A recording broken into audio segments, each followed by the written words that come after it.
नमस्कार शेतकरी मित्रांनो, यावर्षी कृषी यांत्रिकीकरण योजनेसाठी 1126 कोटी रुपयांची तरतूद केलेली आहे आणि या तरतुदीमधून कृषी यांत्रिकीकरणासाठी हे 1126 कोटी रुपये वितरित केल्या जाणार आहेत। मग आता हे कोणत्या शेतकऱ्यांसाठी वितरित केल्या जाणार, कोणत्या वर्षीचे केल्या जाणार, तर हे DBTच्या माध्यमातून मिळणार आहे हे उघड आहे।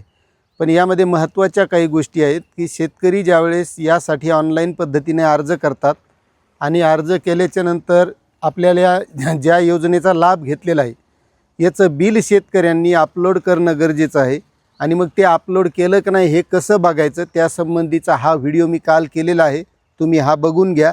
म्हणजे आता जे 1126 कोटी रुपये वितरित केल्या जाणार आहेत ते नक्कीच तुम्हाला लवकरात लवकर मिळतील।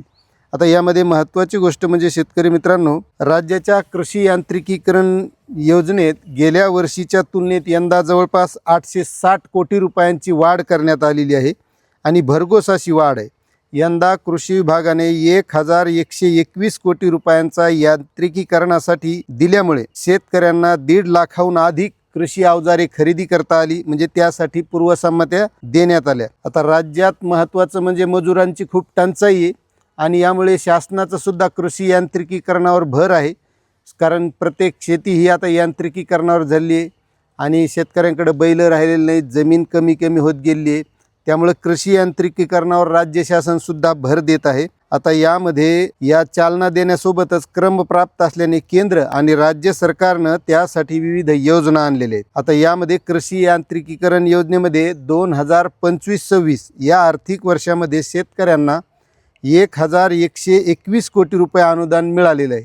आता या अगोदरचं तुम्हाला मिळालं का नाही ते तुम्ही नक्कीच कमेंट करा।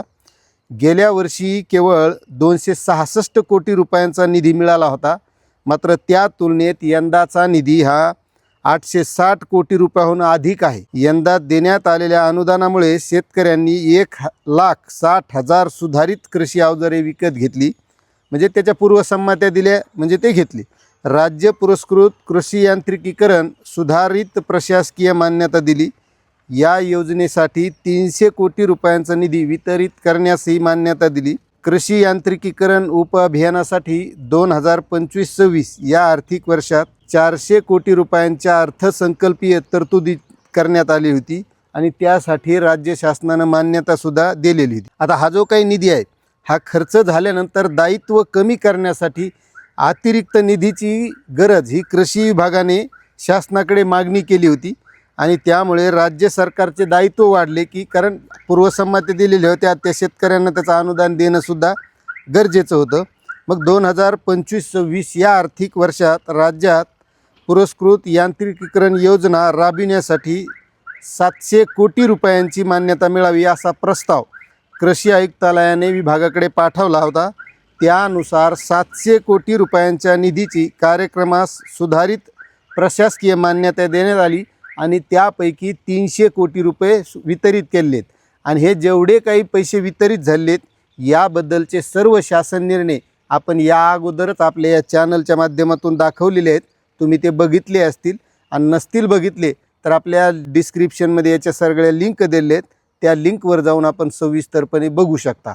आता तुम्हाला हे अनुदान लवकरात लवकर मिळणार आहे, मात्र त्यासाठी तुम्ही बिल अपलोड केलेलं आहे का किंवा तुमची आधार लिंक तुमच्या बँकेच्या खात्याला आहे का, या सगळ्या गोष्टी चेक करणं आपलं काम आहे। हा लवकरात लवकर निधी वितरित होईल आणि या अगोदर जो तुम्हाला मिळाला नाही मिळाला नक्कीच कमेंट करा। मात्र चॅनलवर नवीन असाल तर सबस्क्राईब करा, व्हिडिओला लाईक करा। धन्यवाद।